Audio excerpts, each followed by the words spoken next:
Tonight I'd like to talk about diversity, privilege, marginalization, and American Buddhism, and begin by telling you my story a little bit.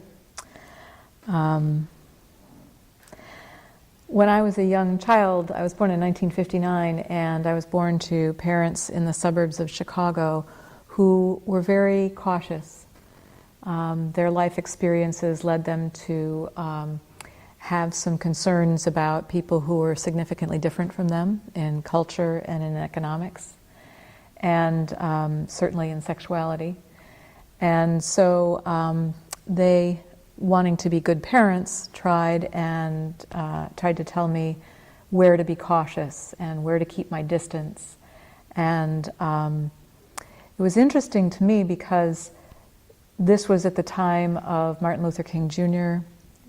and the Civil Rights Movement, and a lot of different ideas about sexuality were coming forward in American culture. And so I didn't necessarily agree with them, and there were a lot of animated conversations around the table.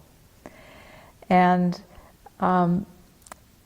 fast forward then many years, and I was trained as an environmental advocate, and I had the opportunity to work in the inner cities, to purchase contaminated land in blighted neighborhoods, and to partner with inner city residents on transforming the space and making it into a place that really served and helped to build community, helped to alleviate the fear, and by design helped to address some of the violence that neighborhoods were threatened by creating sight lines and putting people in public places so there were eyes and ears on the street.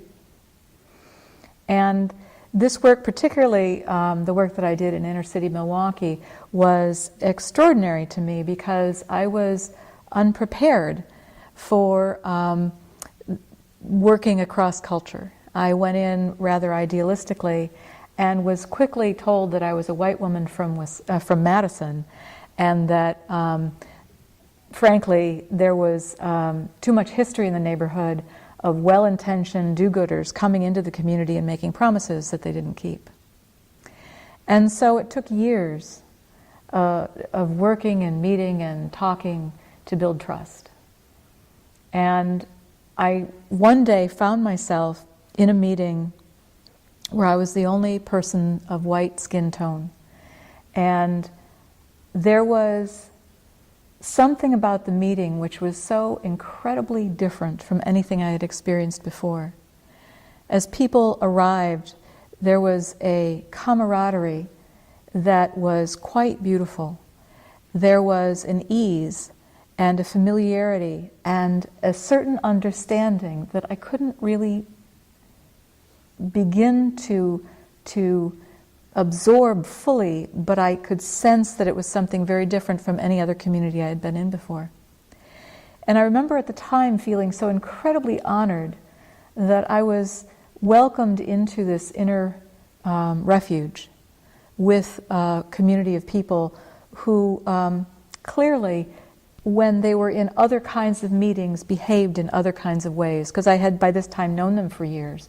And I hadn't quite seen this behavior, this sense of ease. And so I started thinking about some of the experiences I've had, and what I have seen is a lot of times in communication there's a clash of forms of expression. That people have a certain way of being, and it's different from other people's way of being. And the dominant culture really has an unwillingness to give up its privilege. And I don't mean like that as an intellectual decision, like I'm not going to change. But frankly, we don't really have to change as members of the dominant culture to learn other people's ways, because it's easy for us. It's already the way that we're used to. And I think that for many people in conversations that I've had, diversity threatens the idea of quality. that if someone else makes a suggestion that is outside of the norms of the way it's typically done, that for some reason it's not quite as good. And something that I've seen since my work in Milwaukee and in my travels is that there are dangers in modern colonialism, hyper-capitalism, that there is a tendency to place economic values on human beings and on resources and gauge their value in terms of the service to the dominant culture. That we have an unconscious habit of kind of measuring the worth of something by how much value it has to the dominant culture and economy. And I've also noticed that as I move through the world and end up having conversations with people of diverse backgrounds, I stick my foot in my mouth a lot. And I am constantly appalled at my unskillfulness. And I notice that while I may, as a Buddhist practitioner, do a pretty good job of being gentle with myself, this is one area where I am still very sharp. And I find myself very harsh in judgment when I make a mistake in this area. But as a Buddhist, we have certain strengths. All of us practicing Buddhism, we have certain skill sets and strengths. We have a set of teachings that allow us to understand our contribution to the mess and our responsibility to lead and respond collectively to the suffering in the world. We have a set of skills to lean into the challenge before us when it comes to diversity and marginalization, and not to look away or pull back. And our Buddhist communities, no matter what the traditions are in the United States, we're starting to have people of color retreats, and they're not too dissimilar from earth holding and protecting retreats, in that both of these retreats are really strong on cultivating an awareness of our interbeing, removing the boundaries that we see between us and them. And we are also, as Buddhists, encouraged to go beyond our personal transformation and our sense of fellowship in Sangha, and really build community as broadly as we can to share the Dharma and ease suffering. We also, as practicing Buddhists, have tools for transformation. We have an ability to manage strong emotions, our aversion, our craving, our fear, right when they come up. We also are very aware of a commitment, an active commitment to practice loving kindness. And we also practice deep listening and loving speech, so that we have the tools to begin to cross the boundaries that we perceive. Also, we know the root of suffering is a deep disconnect from the planet and other people, along with the poisons of greed and taking advantage. So in reality, Buddhism is a spiritual technology that we have at our fingertips to illuminate psychic violence and transform suffering for all people and beings.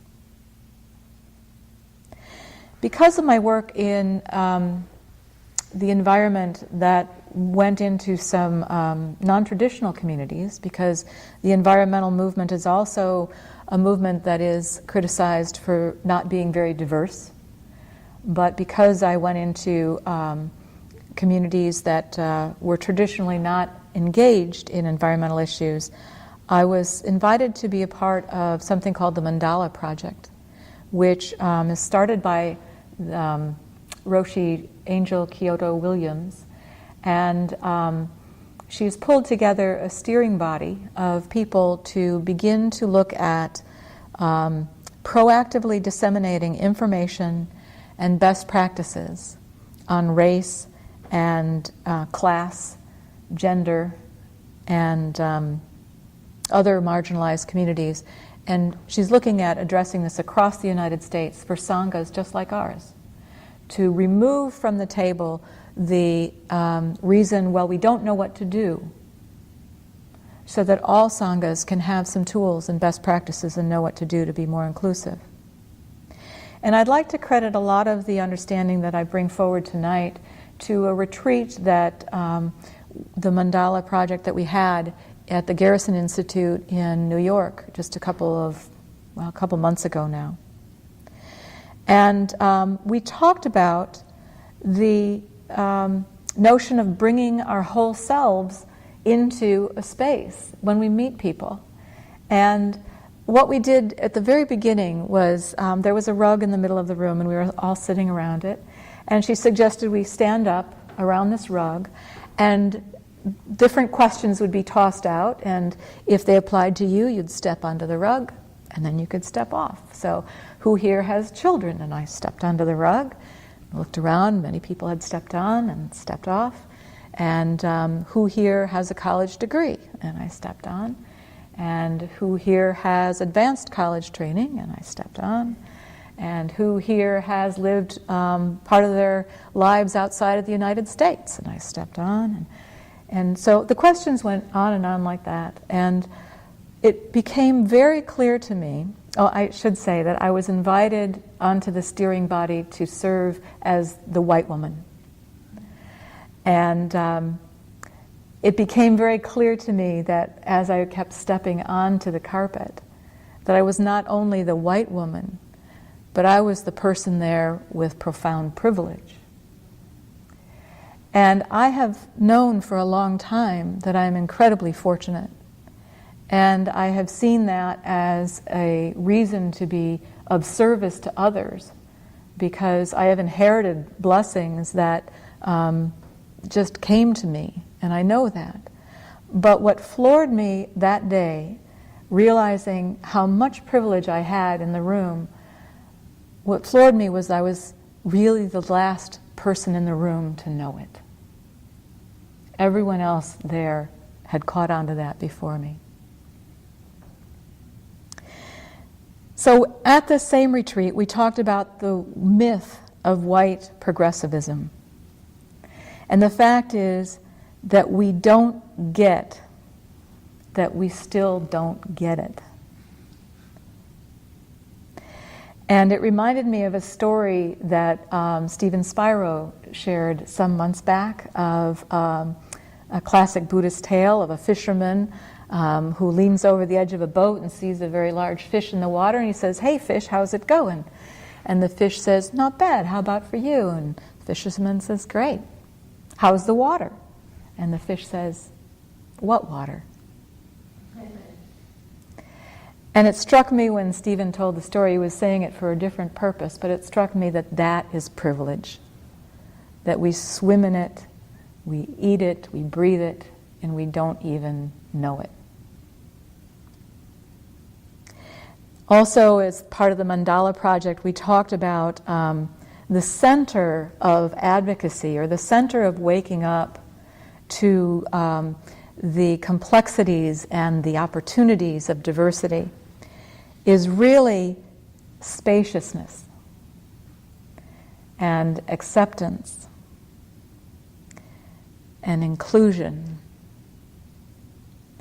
and compassion and making room for everybody to be just as they are. We talked about the notion of color blindness, and this didn't fly. And one young woman who was there said, and I quote, "The Dharma is fucked up when you don't see color." And I was a little stunned, but she has a very important point, that you cannot deny reality, that that's not Dharma. And when we are engaged in a conversation or in a relationship with someone who is distinctly different from us, our job is not to be blind to the difference, but again, to be curious about it and to explore it and to welcome it and to see what we can learn from it, not to deny that it exists. And we also talked about the promise of diversity and what is the benefit to all people from welcoming it into our lives. And it's because with it we can see reality unmediated by the lens of the dominant culture. So here we are in SnowFlower, and we are not everyone. We do not represent the demographics of our community. And it would be great if we could figure out and become curious about this, about what's percolating, and not try to solve it like it's some sort of a problem that has a solution, but just hold it and begin to explore what's going on. Because as a community, we don't thrive as a monoculture. It's impossible for us to see all the aspects of self-clinging without diversity in the community. And we are shortchanging our own awakening by not committing to the full manifestation of Sangha. I don't see this as part of, I don't see that the exploration of this in our community would be an add-on, because this is very much already our way of being, to address violence, to relieve suffering, to have love and compassion, but we can have a fuller, fatter expression of our love and our collective compassion, humanity, and practice of nonviolence. I think what's missing to date is conversation about this. And we can have dialogue about where we are with the issues and what the practice opportunities are and how we can support each other. I've been wondering about models for this because the Mandala Project is still very much in an infancy stage and we don't have best practices yet. So I've been curious about models, and the first thing that comes to my mind is the Wake Up movement within our own tradition. Thich Nhat Hanh and the community in 2008 began reaching out to young people, ages 18 to 35, because they realized that there was a way of being with young people that was not being fully welcomed and included and brought to life within the traditional practice forms that had evolved. And when the monks and nuns came to Madison a couple weeks ago on the Midwest tour from Blue Cliff Monastery in New York and Plum Village in France, I asked them about who is doing this work within our tradition and what are some of the insights that they've developed. And they talked about the people of color retreats that are going on. And we had, just for example, last month a people of color retreat in California that had about 80 participants. And other than that, there might be a Dharma talk here or a workshop there, but there isn't really a lot that's happening within our community on this issue. And I think, too, that we can look at some of the things that are happening in New York by the brothers and sisters that I practiced with at the Garrison Institute. Because in New York City and in the Bronx, they're really starting to have quite a bit of diversity within their practice communities. But even they are not yet reflecting the demographics of the communities they serve. So this is a bit tricky. And there's some ways, though, that we can reach out and begin to explore this. And I think that for SnowFlower, the conversation, first of all, would need to have a home. And I don't know if the home would be in the steering council or the caretaking council, or if it would be an ad hoc committee or a think tank. But a conversation that would be ongoing would need to have a bit of organization. And one of the things that we could do as a community is articulate our stance. What are we about when it comes to this issue? Perhaps an inclusivity statement would be appropriate.